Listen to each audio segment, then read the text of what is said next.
Warning. The following podcast is intended for a mature audience due to the dropping of bombs of the F, S, B, and C varieties.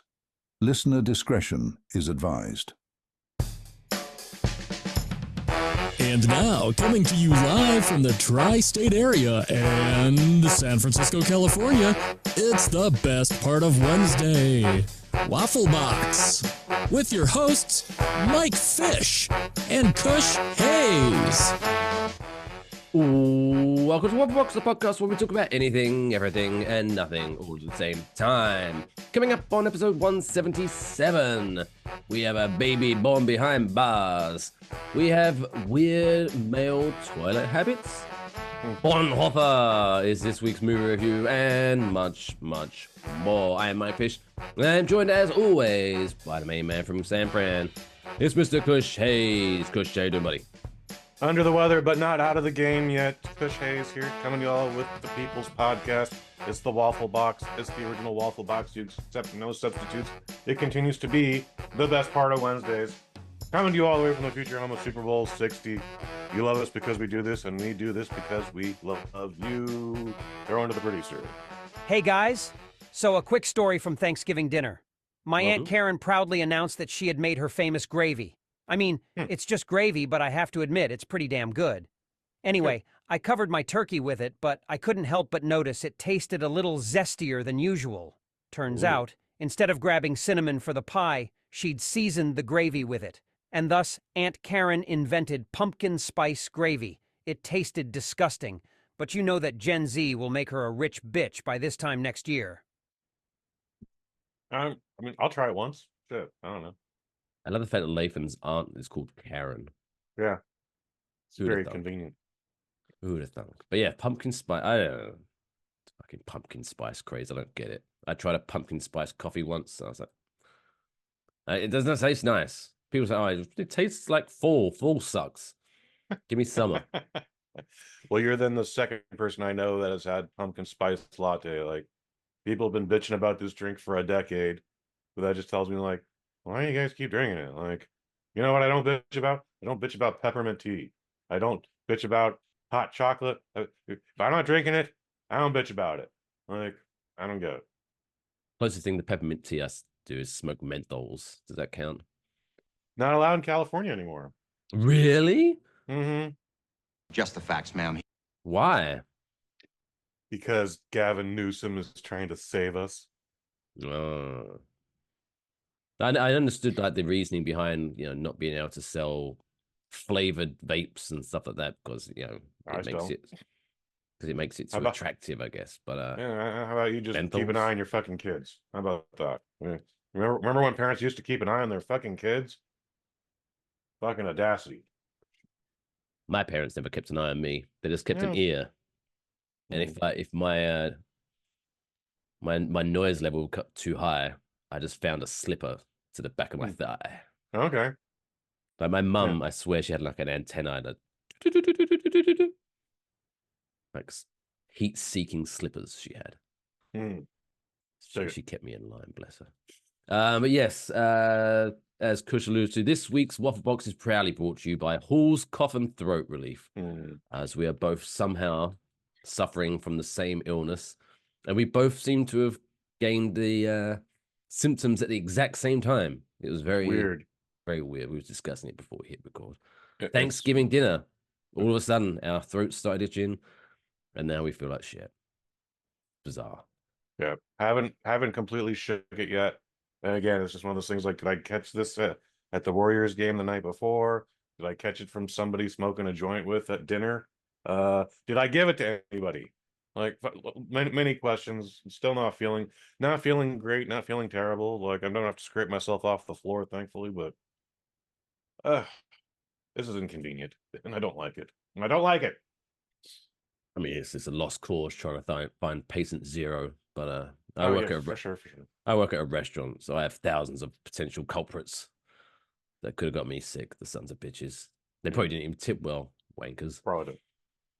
But there you go. Other than Thanksgiving, how have you been? Other than being sick, of course. Other than being sick, I'm fine, man. I had a little too much holiday cheer at Thanksgiving dinner, and we're a family that busts balls, so I got Oh. called out on it. How were your balls bust?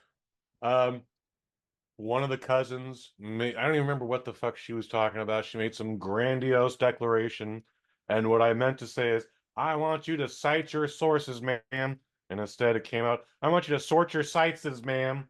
And as soon as those words came out, I tried to pull back in, and then she went, sort your sites. And then her husband looked at me and he had a little chuckle. And then this woman I've never met before, I think might have been his mom. Anyway, she's like, "Oh, Kush here could use another drink." And I was like, at that point, you just got to own it and go like, "Yes, please. Why are you buying?"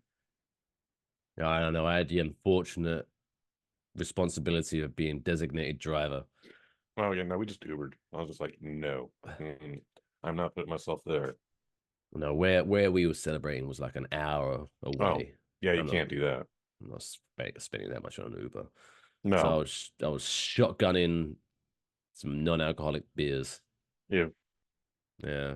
But I tell you what, I'm trying to remember what the brand is called now. But tell you what, non-alcoholic beer technology has vastly improved over the last few years. It wasn't bad. It wasn't bad. But it was just the back of my head. Like, this is not alcoholic. I'm not getting a buzz out of this. But there you go. And then I drove home and got sick. Marvelous. Before we get into the show, new segment that we got is viewer feedback. That's exciting. Last week, 177 episodes. Yeah, Kush reviewed Wicked, mm-hmm. the Broadway show that was adapted to the movie screen, and pretty good. We have some viewer feedback from the comments on YouTube, which you can find us at youtube.com/@WaffleboxPod.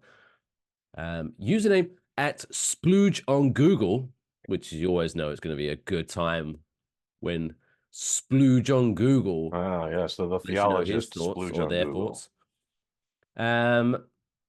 He had to say, quote, "I've heard the movie is good, but the actors are intolerable. They couldn't be less relatable if they hatched out of a human torso." Oh, that's weird. Okay. He went on to say, "These are the type of actors that America is sick of. Holding hands, crying, talking about woke nonsense, etc." He sounds fun.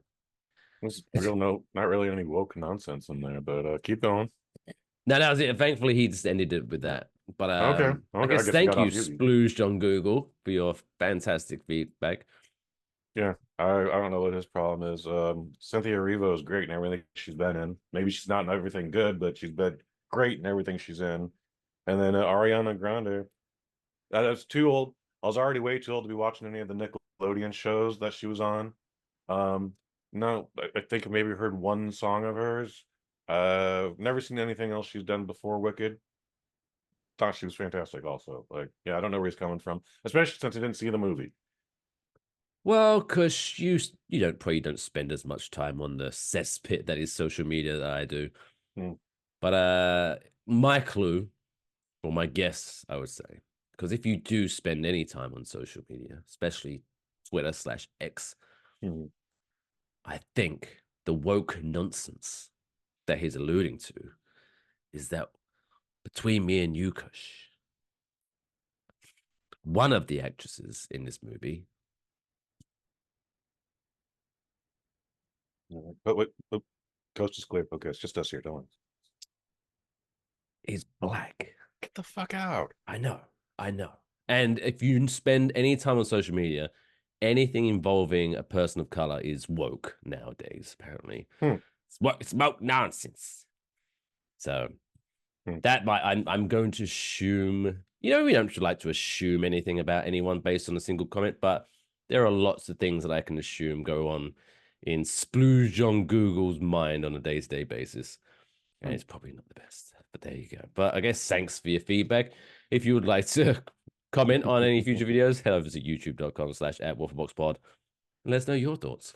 Finally, before we head into the top stories, we are in 3 weeks' time.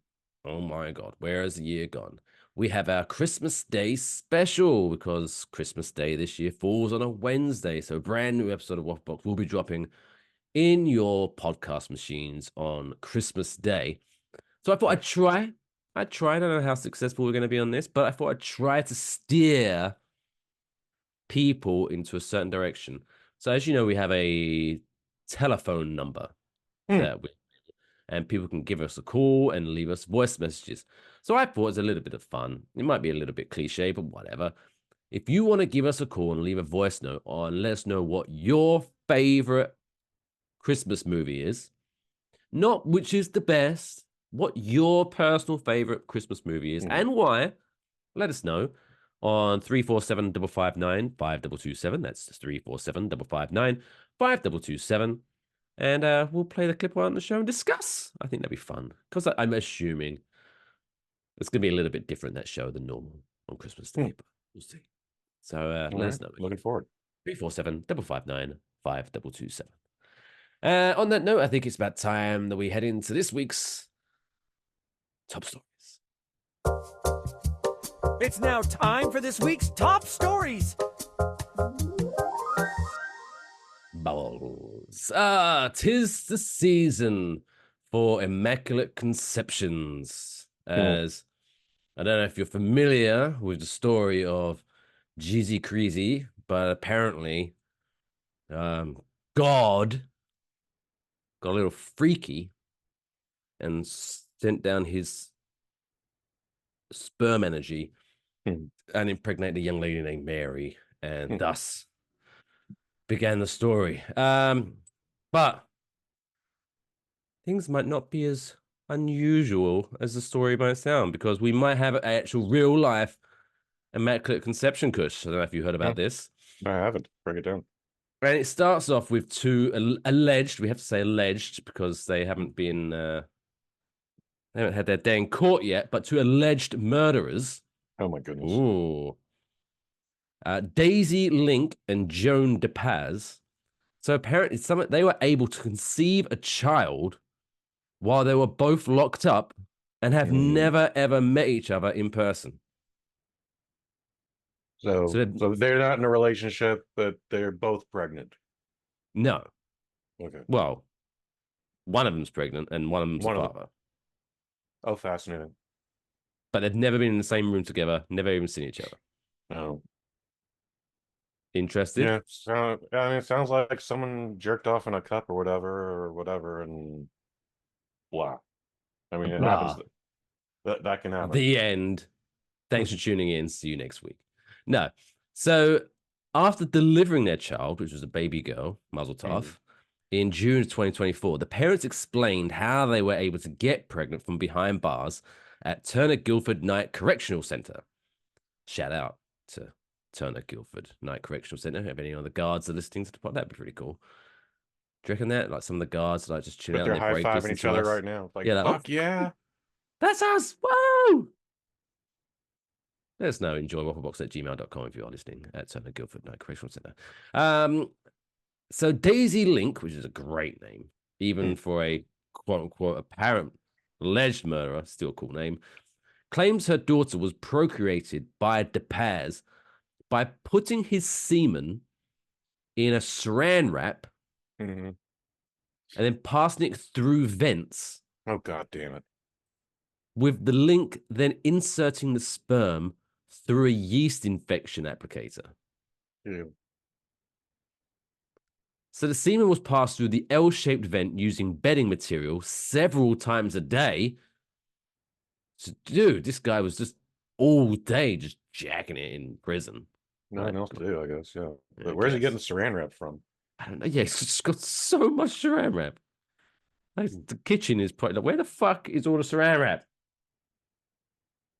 This fucking horny guy. And after a few tries, Daisy became pregnant. The infant was born on June 19th, and the parents check in with her through phone calls, although apparently she doesn't say much. Can't say. And video visits. DePaz's mother is now raising the baby girl. And whilst the birth was miraculous for the parents, officials are reportedly conducting an ongoing internal affairs investigation at Miami-Dade Corrections. Yeah, because this is bullshit. No offense. But I'm no scientific. I'm not a medical expert. No, you're not. But sperm in saran wrap, then passed through vents, and then inserted into a yeast infection applicator, and then up the yoo-hoo. And it doesn't sound like it. It sounds like there's too many steps. Is the sperm still live and kicking? I don't know. How long does last step is sperm 72 hours. really? Yeah. Just the facts, ma'am. One, where did you learn that? Two, why did you learn that? Go. Biology? School. Oh, fair enough. It came up in sex Pretty ed. good. Why are they? Although it's like good information to have. Why are teachers telling you that? By the way, just to let you know, sperm lives just 3 days outside of the human body. As they did. Have you ever used that information until now? No. Well, there you go. Congratulations. Which school did you go to? I'd rather not say anymore. Well, shout out to them anyway, because you changed lives. But yes. So congratulations to Daisy Link and Joan DePaz. Although in this crazy woke world that we live in, apparent forms of splooge on Google, I have no idea which one's the male or female. Because Daisy and Joan, I don't know. But congratulations anyway. Saran wrap, they should use this in the commercials. This is how good. Like, if you want to keep your food fresh, huh? Yeah. Look at this. Our saran wrap's so strong, we can make babies. Gross. Copyright Waffle Box. In other stories involving children, and this is going to be a callback to another viewer comment that we had on YouTube. So Brooklyn mum, Jennifer Bryant, allowed her 4-year-old son to use her laptop for, quote, educational purposes. Shortly after, he was heard walking around the house repeating the number 51. Rather obnoxiously, I imagine. 51, 51, 51, 51. She had no idea that this was because he had ordered 51 boxes of Spongebob SquarePants popsicles from Amazon. 51 boxes. God damn. 51 boxes. Soon after, Jennifer's sister received the shipment of 70-pound boxes containing 918 popsicles. Jesus Christ. The hundreds of popsicles added up to a whopping $2,619. That total came as a terrifying shock to Bryant, a mother of 3 and a social work student at New York University. Now, remember a few weeks ago that I was complaining about my running of errands, and then by the time I got home, I realized I forgot one of my errands and had to go out again. Yep. And someone commented on YouTube saying something along the lines of, "Oh my God, you forgot dog food, first world problems, or white person problems," or something like that. Something like that. Something like that. Which, may I say, I wasn't complaining about I have to go out and buy some food. It doesn't matter what I was going out to buy. It doesn't matter what background of ethnicity you are. Thinking you've completed your errands for the day and then realizing, I have one more errand to do, it's annoying for anyone. It's not a white person problem. That's just an annoying thing. Don't shit on my life, buddy. But anyway, this is, if you have to wait, because I know how Amazon works these days. Sometimes you get next day delivery, sometimes it's 2 days shipping, blah, blah, blah, blah, blah. But still, it's not same day delivery, right? So it took this woman at least maybe 2 days to realize that her son had spent $2,619 on her card. And she didn't realize this until the popsicles arrived. But that's some first world shit. I wish I had that confidence, the amount of money in my checking account, where I'd be like, I wouldn't even notice 2,600 missing. I'm checking. It's kind of amazing she didn't check the email, didn't check her inbox, and also like, you have the Amazon Prime app. Like, it's just, so-and-so is gonna be here in 3 days. Like, yeah, your popsicles are on the way, madam. What? Whilst Amazon said it couldn't refund the money because the treats came from a third-party vendor, Bryant's New York University classmate set up a GoFundMe to recoup the costs of Noah's spending spree. Oh, go fuck yourselves. Not So, everything yeah, is the goddamn GoFundMe. This is where the roller coaster of emotions started for me. And this is where I was like, is this some bullshit story? Is this some nonsense made up by this woman to try to make a little bit of money on the side for this GoFundMe bullshit? Especially when I found out that donations poured in, surpassing the cost of the popsicles in 24 hours.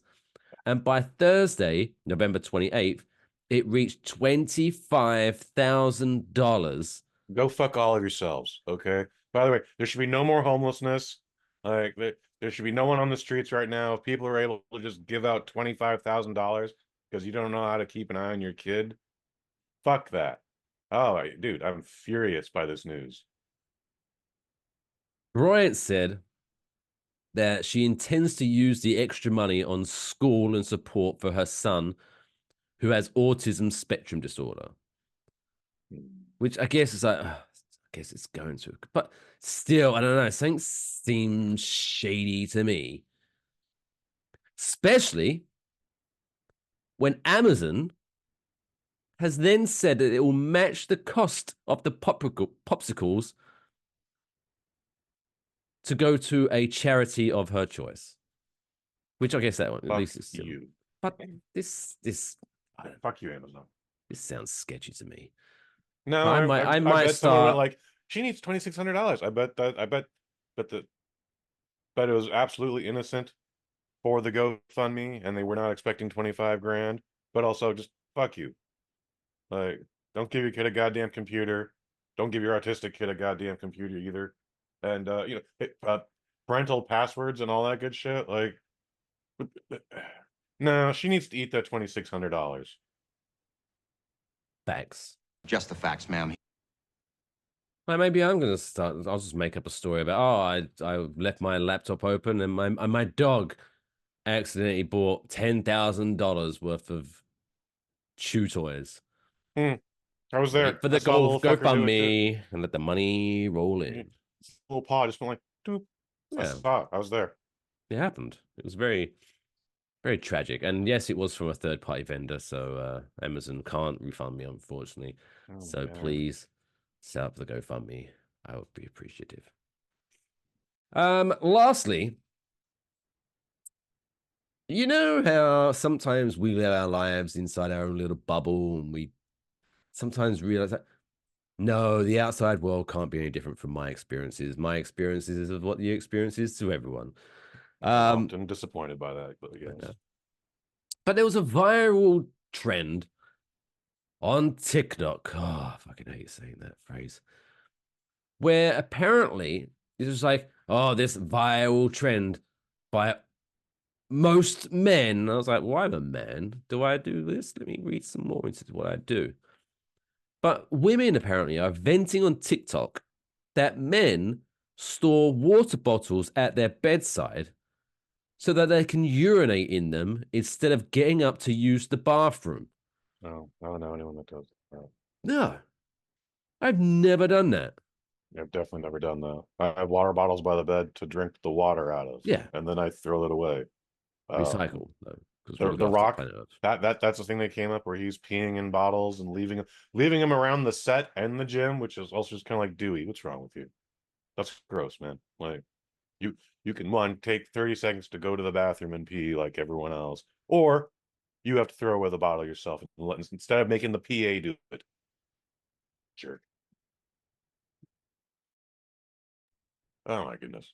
Yeah. But I know a guy who pees in a sink, or at least used to when he lived out here. He lives in another country now, and I was just like, "The fuck is wrong with you, man?" Like, he's like, "Well, you know, man, it's right there." And I was just like, when discovered this the gross way, by the way, by using his bathroom and then looking over in the sink, and it was as if somebody took a cube of butter and just smeared it around the edge of the thing. Oh, by the way, he shaves in it, so there's facial hair all up in that yellow cake.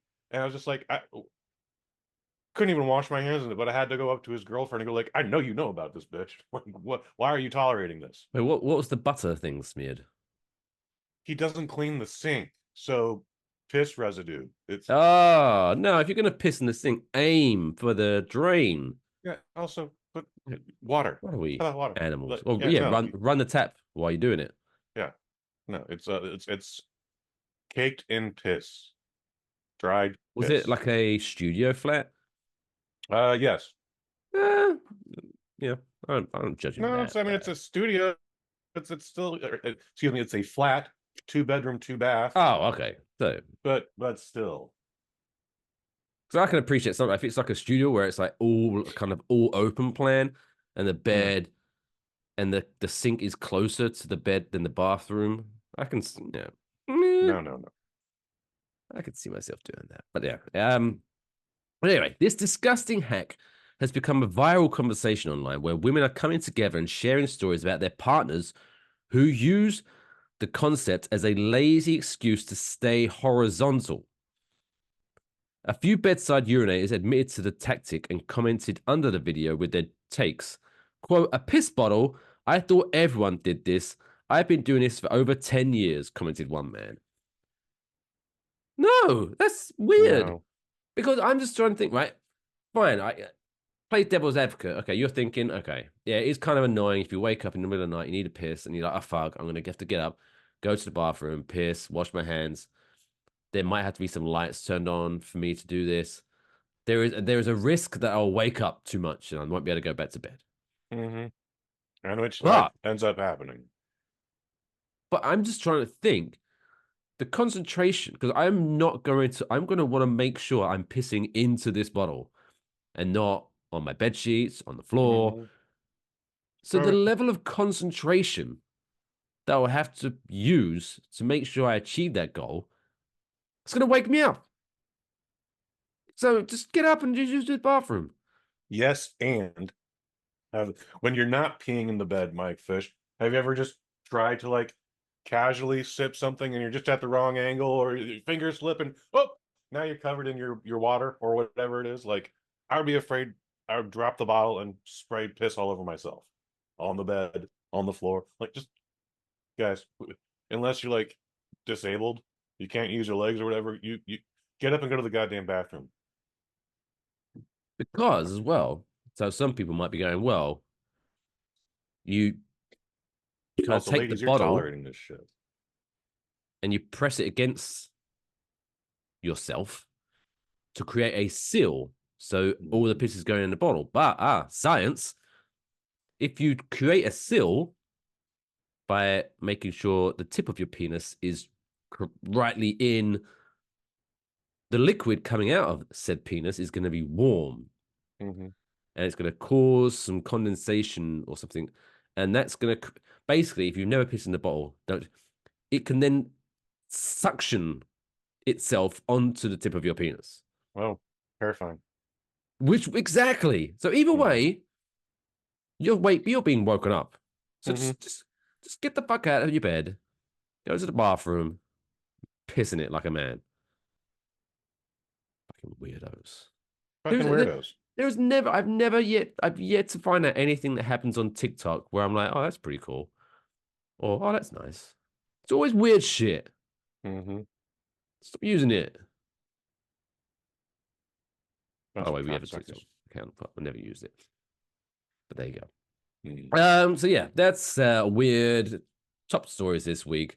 If you see anything in news that you want us to discuss, hit us up on Twitter at Wafflebox, Blue Sky at WafflePod, or email us at enjoywafflebox@gmail.com. So these guys out there pissing in bottles aren't really achieving anything in lives. They're a damn disgrace of human beings.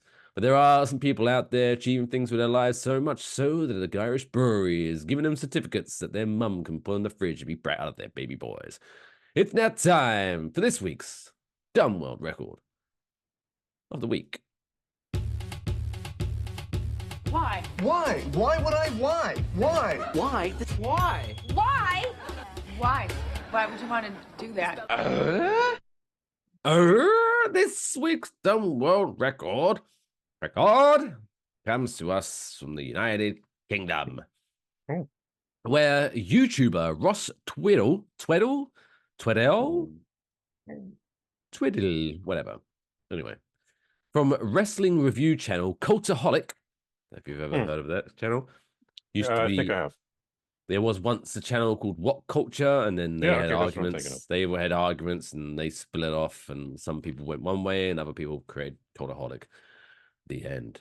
But Ross from Cultaholic was able to put his extensive archive of wrestling knowledge to good use for this Guinness World Record title. He bagged the record for most WWE wrestlers identified by their entrance music in 1 minute. With apparently some very advanced name that tune. Yeah. And apparently with an impressive 20 in 1 minute, beating the previous record by 2. So that's an average of 3 seconds of a song. Okay. And I reckon I could beat that. I bet I could have beat that. Talking about the today's roster, not at all.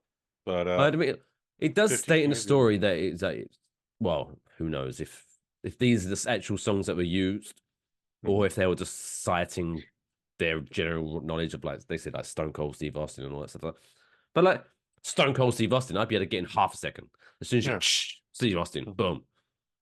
Shawn Michaels, dun dun dun. Shawn Michaels, boom. Din din. Hulk Hogan. Like I bet you could actually break that record. We could set that up, but fucking YouTube copyright strike the motherfucker. But we'll see. But yeah, what is growing up, or what would you say is your most, maybe top 3 most iconic entrance themes wrestling? Go. Kurt Angle, Rey Mysterio, and I guess The Undertaker. Sure. Hey, which version of Rey Mysterio's theme? Who's that jumping up the sky? Who's that jumping at the sky? Rey Mysterio. Here we go. So he's like first WWE song. I guess so. I guess he's changed it. Is what you're telling me? Oh yeah. Then POD did a version of his song, which he uses to this day still. Oh my. Booyaka Booyaka 619. It's a great song. This is our old. So you've been out of the loop. They played him to the ring live at WrestleMania 22. Okay. Completely forgot about that. What superhero costume was he wearing that year? No, he was wearing just kind of some like indigenous. Oh, okay. Yeah. If I remember correctly, with a massive headdress. Yeah. He was either a Mayan or an Inca. He's an Inca. It was in Los Angeles, so maybe it was paying homage to his Mexican roots. 22? No, 22 was in Chicago. 21 was in Hollywood. 21. Maybe I'm thinking 21 then. Okay. Wait. Yeah. No. Yeah. WrestleMania goes 21. Okay, 21 was in Los Angeles, but he made this on 22 in Chicago. So fuck knows why he was wearing the fucking headdress then. Yeah. I don't fucking know. That was one when John Cena came out and CM Punk was riding on the side of his car dressed like a stupid gangster with a fake Tommy gun. That was silly. Silly. Look at him now. John Cena's theme is pretty fucking epic. That'd be cool.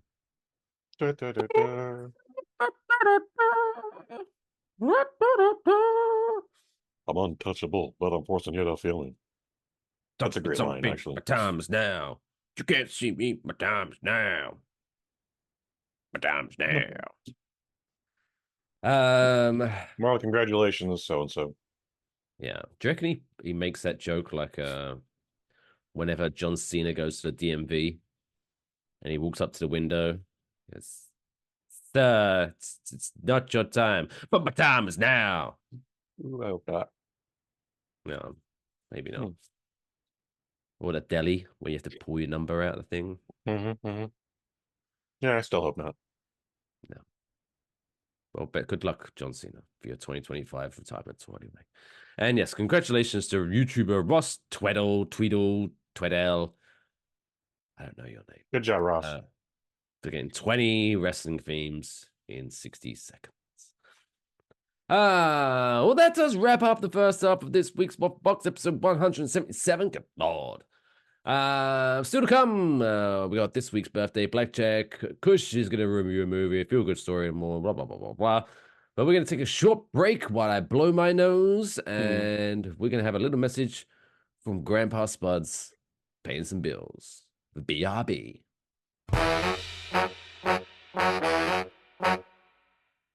Hey, kiddos. Are your friends and family showing up at your place, but have no way of alerting you to their presence? Are you sitting on your couch, blissfully unaware that you have guests freezing their tits and dicks off in the winter air? Then you need to get yourself a doorbell. Doorbells have been informing homeowners that they have visitors for almost 200 years. Don't be a lonely ding-dong. Get yourself a doorbell, an official partner of the Waffle Box Podcast.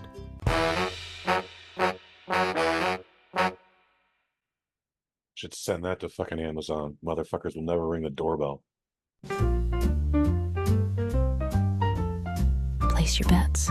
It's now time for birthday Blackjack. I also like to live dangerously. Yes, welcome back to episode 177 of the Waffle Box Podcast. And it is now time for the December 4th edition of Celebrity Birthday Blackjack. If this is the first time playing along and you want to know the rules are very simple. Booster Laven, be good. Let the good people know what the rules are. Well, the rules to Celebrity Birthday Blackjack are pretty simple. Mike is going to name 5 celebrities that are celebrating their birthdays today, and all you have to do is guess how old they are now. Your score is based on your margin of error. For example, if the celebrity is 50 years old and you guess 53, you were 3 years out, so you score 3 points. If you're lucky enough to guess their age spot on, you get to deduct 5 points from your score. And to win, all you need to do is keep your score at 21 or below, hence why it's called Celebrity Birthday Blackjack. Boom. With only 4 games to go. Doing today. Kush, your record currently stands at 18-21. Damn. 18 wins, 21 losses, which means you run the table, you will finish above 500 for the year. But on a tight line you sweep. 1 loss and you're pooped. No pressure. But you are on a kind of winning streak, so let that motivation keep going. If you do want to play along, let us know your scores at Twitter at WaffleBox, on Blue Sky at WafflePod, or in the comment section below on the YouTube standalone video. But without further ado, shall we get into this week's birthday Blackjack? Yes, please. Let's find out who is celebrity number 1. Number 1.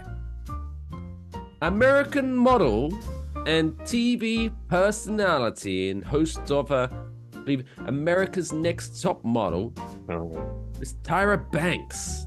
How old is Tyra Banks today? Happy birthday, Tyra Banks, by the way. Big Waffle Box listener. I believe Miss Tyra Banks is like 50 now. Might even be older, but I'm just say 50. Gonna do a nice round 50. Nice round number, yeah. Well, even though you should never ask a woman how old they are, it's very rude, unetiquette. Tyra Banks is 51 today. Not bad, so that kicks you off nicely with only a score of 1. Number 2. Celebrity number 2. Rapper, businessman, and man who likes to get kicked in elevators. It's Mr. Jay-Z. Oh, yeah. Over. I don't know if he liked getting kicked in the elevator, but still. He got shit like a chair. He's like, Soren's Lounge. Jay-Z. Jigga Man. How old is... I don't know if we're allowed to say that. 54. Well, no, it's Jigga that the next one's you're not allowed to say. 54. For 54. Mr. Jay-Z, Hover, is 55. What? So you won out again. Throwing up the rock. Your score up. After 2 celebrities, only 2. Damn, you're good at this. I'll tell you you're doing your research. Number 3. I go into this very fresh. Number 3. And number 3. American actress, Spider-Man's auntie, and my cousin Vinny's side piece, Miss Marissa Tomei. How old is Marissa Tomei? That pretty lady. Oh, wow. Yeah. 56. A good looking 56, too. 56. Is your guess? It is. Marissa Tomei is 60 today. The big 6-0, which is 4 out, takes you up to 6. That's right. Wow, really? Okay. Well, the wrestler was like 15 years ago. 15 years ago, though. That's crazy. Everyone was making a big deal about her stripper scene, and I was like, oh, you know, 50, but whatever. All right, number 4. I'm sorry. Now I'm just. But even at 60. Yeah. Yes. Number 4. Celebrity number 4. Actor, comedian, and mayor of Portlandia, Mr. Fred Armisen. Oh, okay. Well, you look at it as if you never watched Portlandia. Once, maybe. It's a very strange show, but very funny. He He also played, was it Uncle Fester in Wednesday on Netflix, if I remember correctly? Yeah, I still haven't seen that show either. So. Anyways, get out from under the rock that you live under, Kush. No, I will not. It's nice and cool under here. Nice. Fred Armisen, I'm going to say, is 58. 58 is your guess. Mm-hmm. And your guess would be... Perfect! Because he is 58 today! How the fuck did you guess 58? Great question. I'm just doing the math. Like, I met most of these... I was introduced through the medium of television to most of these people, you know, like 25 years ago. Okay. What does that mean? So what, you met them all? Oh, no, whatever. Yeah, okay, just... Anyway, go on. Number 5. Number 5. Number 5. Got a good feeling about this one. But anyway. Actor and man who always looks like he's going to tell someone to get off his yard, Mr. Jeff Bridges. Get off my yard, dude. Get off my lawn, dude. How old's Jeff Bridges these days? 64? Today, I guess, today. 64? 64. Is your guess? Well, Jeff Bridges, my man, congratulations on his birthday, as he is 75 years old. Oh, no. Which takes you all the way up to a final score of 12. Oh, okay. But luckily for you, that still means that you are, once again, a winner. You win! Congratulations, this winning man. thing is great. Oh. Which takes you up to 19 and 21. 19 and 21 with only 3 to go. Everything's coming up Millhouse. I swear, like, based on the last 10 games, like, I've only lost once. And shit, that score used to be like 11 and 20. Like, it was looking bad there for a while. Looking very grim. But hey, somehow miraculously you turn it around with apparently no research, no cheating. No. I'm on to you. Anyway, tune in next week. See if Kush can really take it. It's a nail biter. 3 weeks to go. He needs 3 wins to get above 500. We'll be back on December 11th. If you were playing along, let us know your scores at Wafflebox or on Twitter, WafflePod on Blue Sky, or in the comment section below on the YouTube video. But until next week, that wraps up another episode Oh, celebrity. Birthday. Blackjack. But now it's time for Kush to take the reins of this crazy episode, as he likes to review a movie in a segment that we like to call Kush's Movie Review.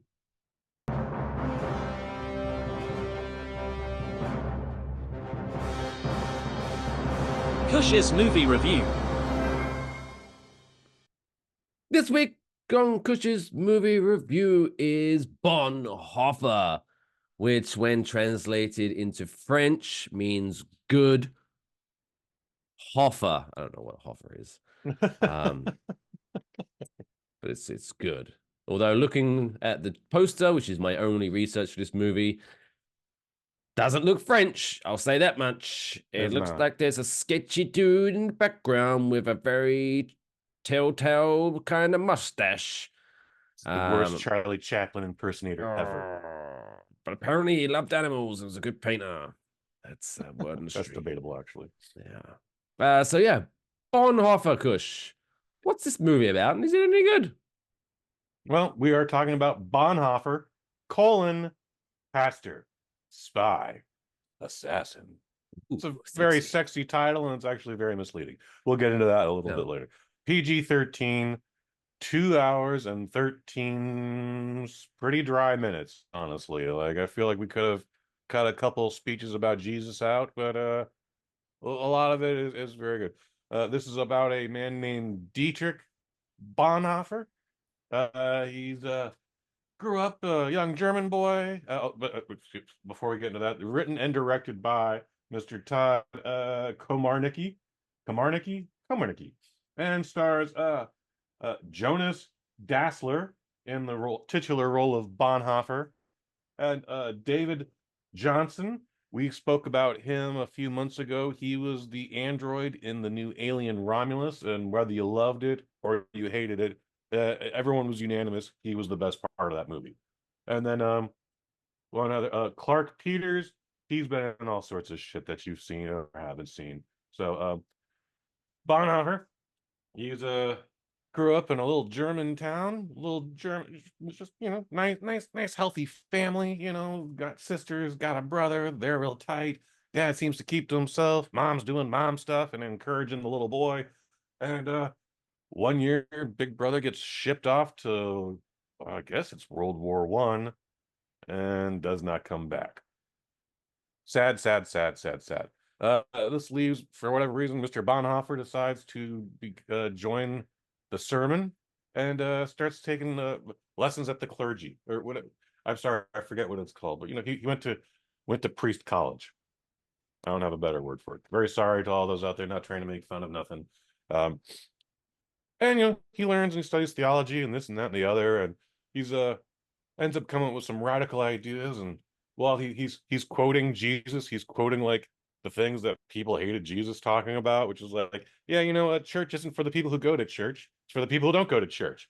And goddamn, Jesus even makes an impassioned speech one time that Bonhoeffer uses in one of his sermons, where he's just like, "I hate every single one of y'all. Y'all are serpents. You're the bane of existence. You're a pain in my ass." Like, I'm paraphrasing, obviously, but like Jesus, like, shakes his fucking fingers at the crowd. This is all just in the sermon. Like, we don't get any flashbacks of the Jesus, but you know, we talk a lot about him. Anyways, we are on the precipice of World War II. Hitler has taken power and has successfully invaded within Germany. Jews are now starting to be rounded up, and some fun parallels, not fun, but interesting parallels that conversations we're having today about one world leader who kind of charismatic, and those that like him love him, and those that don't really hate him, but people can't stop talking about this fool. And there are comments like, well, we'll just vote him out of office in the next election. And that doesn't go too well in the universe of Bonhoeffer. He ends up going to New York, hangs out with Mr. David Johnson here, and you know, they just, you know, they go to a nightclub one night, and he discovers jazz for the first time. He's like, I've been studying the piano my entire life. but it feels like this is the first time I am hearing music. Like he even comes like a little jazz musician. It's all right. That's all right. They have a good time. He hangs out with the Baptists. He's learning some new stuff, and he's just trying to weave it all together with his ideology and like, does this make sense? Does that make sense? Blah blah blah blah blah. Like anyway, World War II is upon us, and then we like it's about an hour into this. I'm like, when do we get to the spy shit?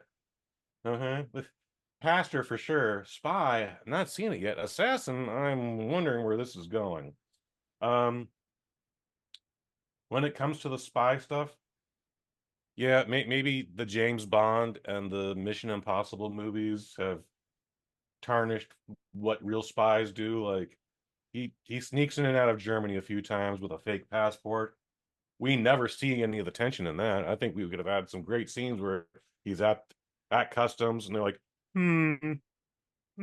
yeah, just put some music in there. Like it's I think we could have had some interesting tension with that, but no, wanders in and out of Germany freely. Like, you can't come back to Germany, they're gonna kill you. The next thing is like, hey, great to be back in Germany, let me have a beer.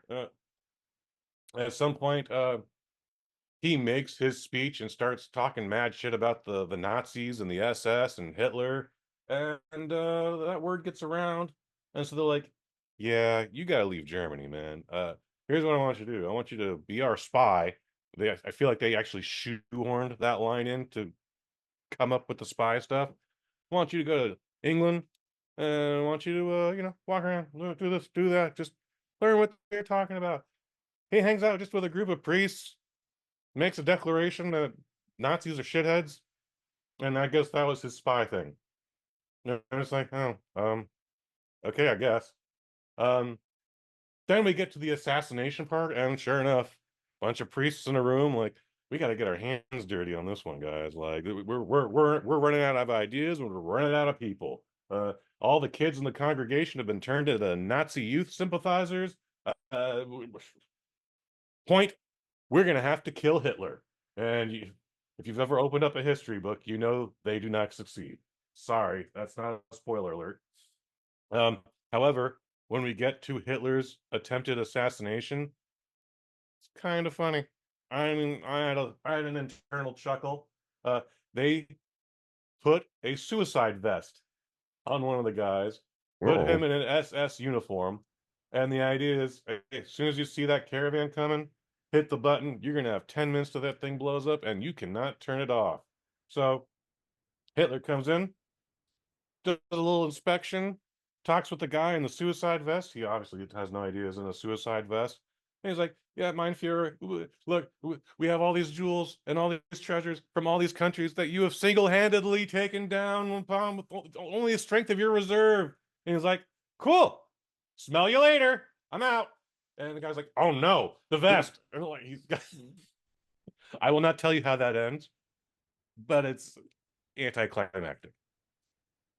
I think this is an interesting story.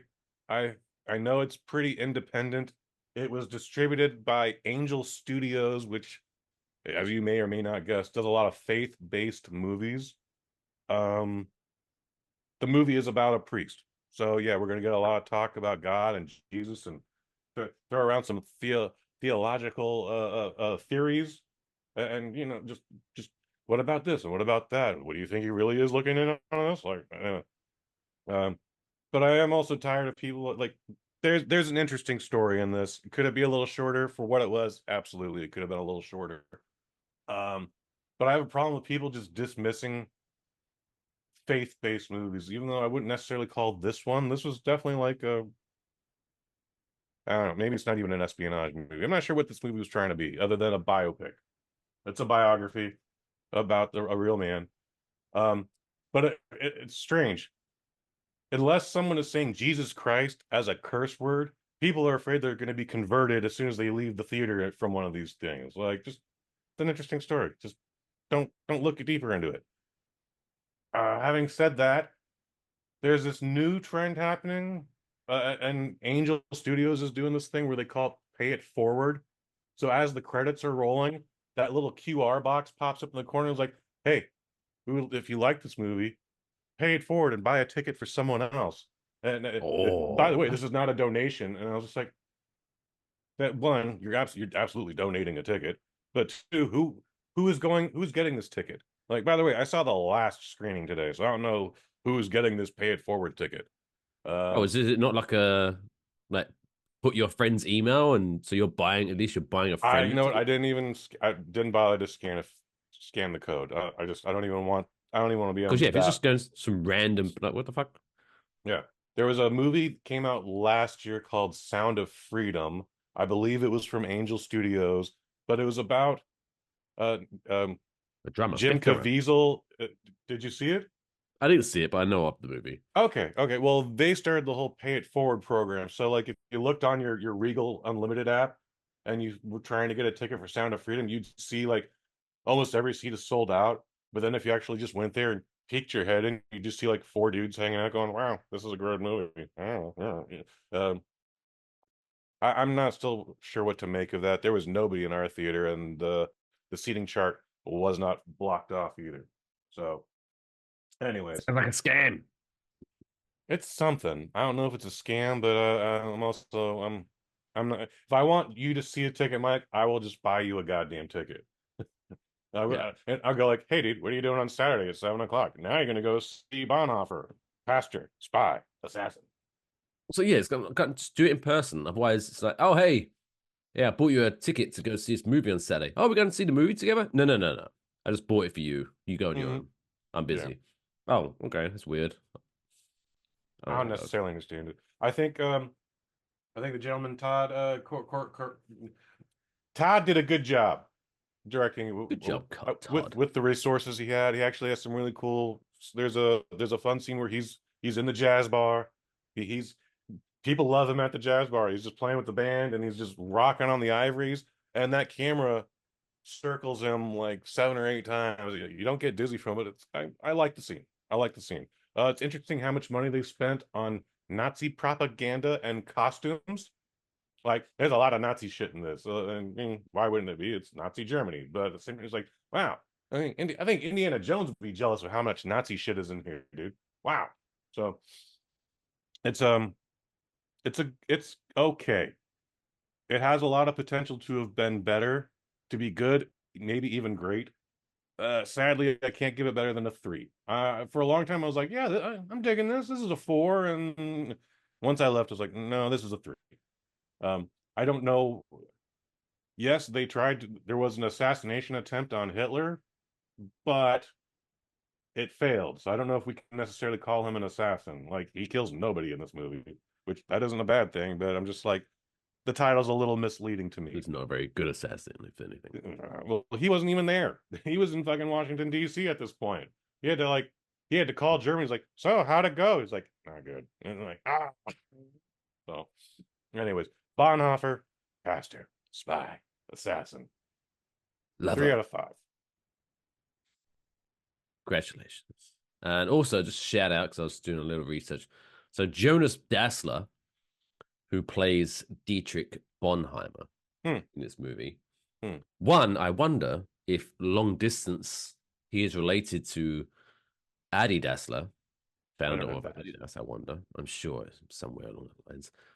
But also, if you do look up Jonas Dassler, not a bad looking guy. Looks like a model, if you ask me. Yeah, probably is too. Beyond the grave, I'm sure Dietrich Bonheimer is looking down at this with a smile. Because if you Google Dietrich Bonheimer and look up a picture of what he actually looked like in real life, not a model. Let's just say that. So they have done him proud. I will say, not to put down Mr. Jonas, but it looked like he had just had looks like they removed his wisdom teeth every day on set for this thing, because that jaw is swollen. He does get cracked in the face a few times with a rifle butt, but that ain't it. Yeah, I don't know. And then he's got a resume, but it's a bunch of stuff that you and I have never heard because, well, he's a German actor. Go figure. So, but he's really good in it. Again, David Johnson, for how much he's in it, he's fine. He's better in Alien, but It was an okay movie. Would I recommend everybody see this? I mean, if you like movies about World War II, and you know I don't always, no, there's interesting stuff in this. There's a lot of interesting stuff in this, but I think it could have been better. Did a movie called The Golden Glove in 2019. Okay, that sounds fun. Never Look Away. Ooh. Or in German, Work ohne Otto. No. Yeah. Anyway, yeah, none of those. But yeah, Bonheimer, slightly loosely based on a true story. 3 out of 5. Check it out if you love your religious spy espionage religious movies. I don't know. I was grateful I got to see this and not Moana 2, which I'm also hearing is not very good. Damn. Don't boo me. No, I meant to press this button. Burn! There we go. Not trying to burn anyone either. But yeah, Duck I did it, not want to see Moana. Moana. I don't want to see Gladiator 2 still. So I was happy that this was an option. Did you see some of the reactions to Gladiator 2 where some people had to put articles out about like, oh, why wasn't Russell Crowe's character in this? I was like, did you watch the first one? They probably didn't. There was dead. Gladiator 2, much like Beetlejuice 2, had a lot of scripts floating around before it finally got the green light. And there was a script for a Gladiator 2 where Zeus brings back Russell Crowe's character with the form of a lightning bolt. And everyone was like, that's stupid. Especially because didn't Russell Crowe play Zeus in the Marvel Universe? Yes. Yes, but that's not why that was dumb. Anyways. It would have been dumb. Russell Crowe playing 2 characters. The script came out decades before Russell Crowe was even thinking about Marvel Comics anything. So how do you know what he was thinking about? Huh? Are you friends with him? Do you ever speak to him? Maybe. Maybe. Anyway, there you go. Bonheimer. Bonhoeffer. Who's Bonheimer? Bonheimer sounds like a better name. Maybe they should think about changing. Bonheimer is an assassin and a spy. Wears turtlenecks and tiny sunglasses. Bonheimer gets way more ladies than Bonhoeffer. Yes. I have to say, I was surprised there was no love interest in this. Well, he's a priest. Why would there be? They've done that before. Or they're giving him a sassy female sidekick who's kind of got a crush on the old gentleman. And nope, not a thing. And he's a whole movie. It's just like, I can't. I've given myself up to God. And then 1 minute he's like, fuck it. Yeah, not a thing. Doesn't count if it's anal. Anyway, on that note, Bonhoeffer, 3 out of 5. Let's wrap up this week's show by making everyone feel all warm and fuzzy inside. Please. Let's take a look at this week's feel-good story of the week.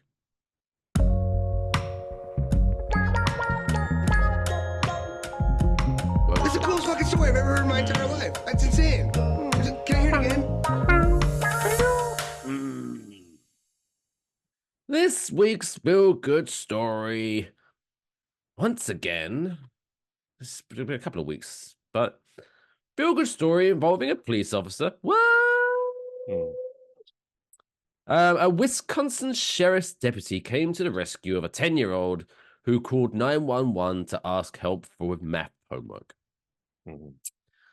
First and foremost, it's mathematics, because there's more than one maths. It's not math. It's multiple maths. Who taught you English? Frenchy. The Shawano County Sheriff's Office said on a Facebook post that a dispatcher answered a 911 call from a 10-year-old boy who called to say that they needed help with his maths homework. He stated his family wasn't very good at maths either. Oh, just fucking ditching your parents. Fuck that. And they needed help. The post said Sheriff George Lenzer said dispatcher Kim Kraus explained to the young caller that 911 was not the appropriate number to call for homework help, but she also offered her assistance. Oh, what a nice gal. She said she had some time, so she said, "Can I help you with the problem?" And, well, he gave this long problem with decimals, and long story short, Kim was like, fuck that, I have no fucking idea what you're talking about. It's all gibberish. So she's like, yeah, I have no idea about this maths problem. I can't help you. Let me see if I can get a deputy near you to come to the house. Deputy Sheriff Chase Mason was in the area and agreed to take a look at the maths problem. That's a great cop name, by the way. Chase Mason. Detective Chase Mason, not your service. He was a sheriff's deputy, I get, but still. He blurs the line. Like, he gets the job done, though. What? He blurs the line between right and wrong, but he gets the job done. But he gets results. He gets the results. Chase Mason. He gets results, you stupid chief. Chase Mason, I know you get shit done, but I'm gonna need to take your badge and your gun. Could even be a bounty hunter. You'd be a better bounty hunter, actually. Chase Mason, bounty hunter. My case, you can't take the case away from me, Chief. Chase Mason, you're too much. You're too close to it, Mason. You're too close. You guys did this one out. We're fine. Wisconsin PD. Chase Mason. So, personally, he said, I am not overly proficient when it comes to maps, but nonetheless, I responded to assist. Mason wrote in his report about the incident. Mason, who has a stepson at the same age as the caller, and 26 confirmed kills, that's not in the story, but I'm going to go with that, sat down with the child and was able to solve the decimal-related maths problem. Quote, our young caller was provided a business card and was told we are always here to help, except next time he should probably use the non-emergency line if it's not a life-threatening situation. You ever, it's 999 over there in the UK, but have you ever called 999 when it wasn't an emergency? Like just being a stupid kid. You're not even like playing a prank. You're just like, what'll happen if I do this? I guess technically yes. Okay. So the closest I came to was I was about to leave for work and I noticed a fox had got its head stuck in the wheels of my car. Oh, yeah. Okay. And it was kind of like I just sat there for like 2 or 3 minutes. You know when you just look at the situation that's happening, and you're like, yes. One, I never ever thought this would happen. Mm-hmm. 2, how did this happen? 3, I don't know what the fuck to do. Like what? This is a whole thing. That's definitely a non-emergency call. It's definitely non-emergency, but I didn't know. So I called 999. And I owned up to it straight away. He was like, hey, what's your emergency? And I was like, look, I'm going to be honest with you. There's a fox with their head stuck in this. I don't know. I wouldn't even know the first person who I need to call. And thankfully, they took my address. And I guess it was a slow day because 2 fire trucks pulled up to my house. 2 fire trucks for that? Goddamn. Yeah. And they turn up and they're like, they were all kind of they're full fire gear. They were ready to fight a fucking fire. And they were looking at this fucking dumb fox, who I'm pretty sure at this point was like, oh, fuck's sake. This is embarrassing. So they called the local animal shelter type thing, what the fuck are they called? Animal control. And whilst they were doing that, all of these burly firemen, one held on to the fox with a towel whilst the others jacked up my car, and then they had to remove the wheel from my car. Fucking hell. And then they could really get to the fox's head, and then they did some shit and they So one fireman was holding the fox from one end, one other fire was with the head, squeezing it back through. And then they put the fox in the cage and fucked off and left me with my car with only 3 wheels on. So I'll put it back on then. Thanks. Suffice to say, I was late to work. Yeah. It's a hell of a story, though. Thanks. I mean, who would make that up? And I took photos of the fox and I sent it to my local paper. Oh, Thurrock Gazette. Shout out to Thurrock Gazette. And then it was fucking in all the papers. I think it was in like New York Post or some shit. I never got any credit. I didn't get any money for it. It's bullshit. Did they put your name in the post? Nope. Like, no, just Fox on the wheel. Okay. Yep. And every now and again, I get a reminder of it, and I get angry again because it comes up in my Facebook memories. We named it Seamus. Nice. Seamus Fox. Seamus Fox. Good name. Yeah. Then because it's ginger, and there's a ginger wrestler called Seamus. But that maths adds up. There you go. How about you? Did you ever pester the Yes. I created a boo-boo one time. So my mom used to work for the paramedic division of San Francisco, and I'm single digits. I think I'm maybe in kindergarten, maybe in the first grade, but she had to take me to work one day, and she's like, "Here's the 911 dispatch office," and a giant map, and a bunch of people doing all this shit and typing away, and I'm like, okay, this is 911. Fair enough. It's right down the hall from my mom's office. Mental note created. A few weeks later, for whatever reason, I wanted to call my mom at the office. Didn't have her office number because we weren't using the phone that much at the time. Again, we're 6, maybe 7 at most. So I called 911, and they're like, 911, what is your emergency? Like, is my mom there?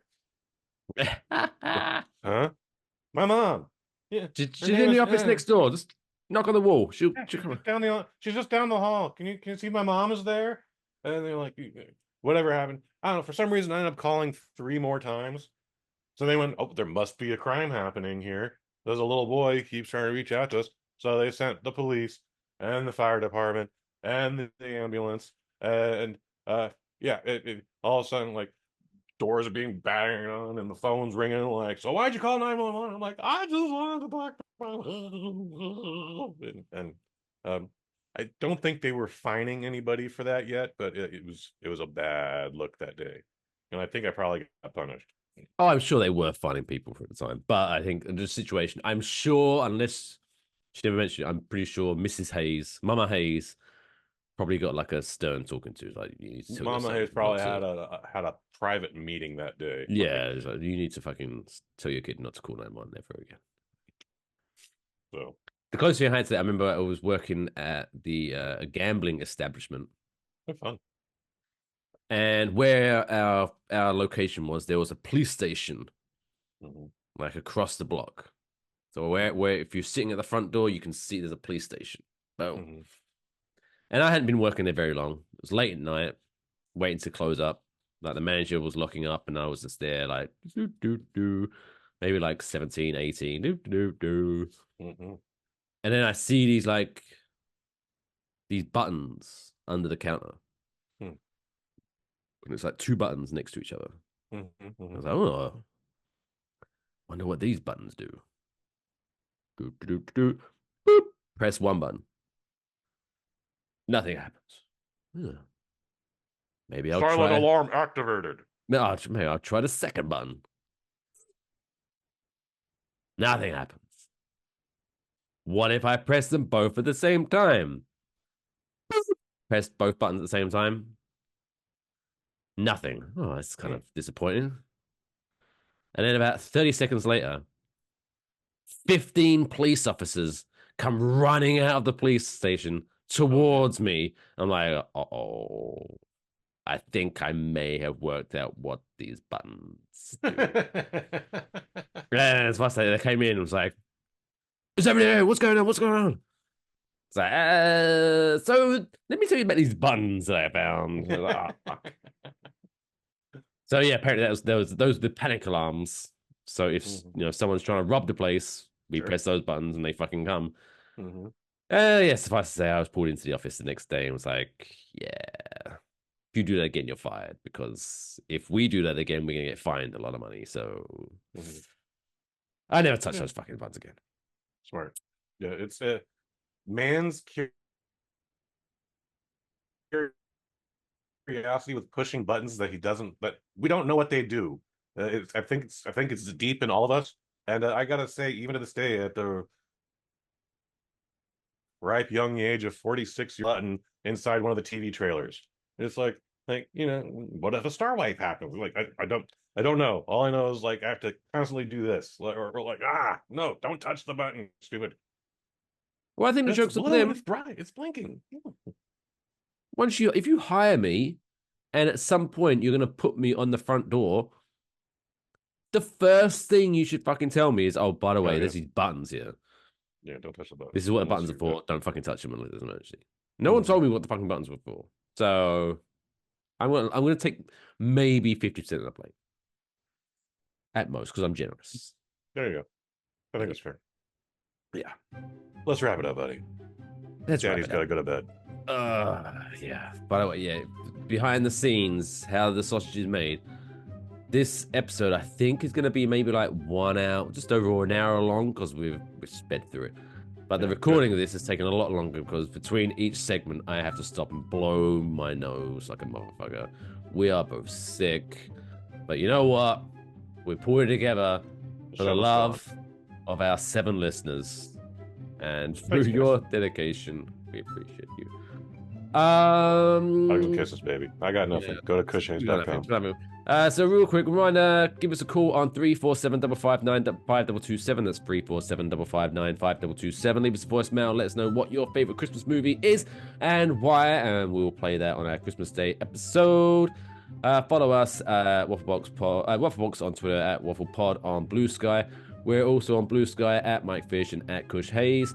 It's good night from me. It's good night from him. Producer Lathan, what's your final thoughts? As always, I hope everyone enjoyed the show. Now, since December 4th is National Dice Day and National Santa's List Day, I'm off to the nearest casino to hit the craps table to see if Lathan has been a good boy this year. See you all next week. Good luck, Lathan. And on that note, until next week, take care of yourselves. And each other.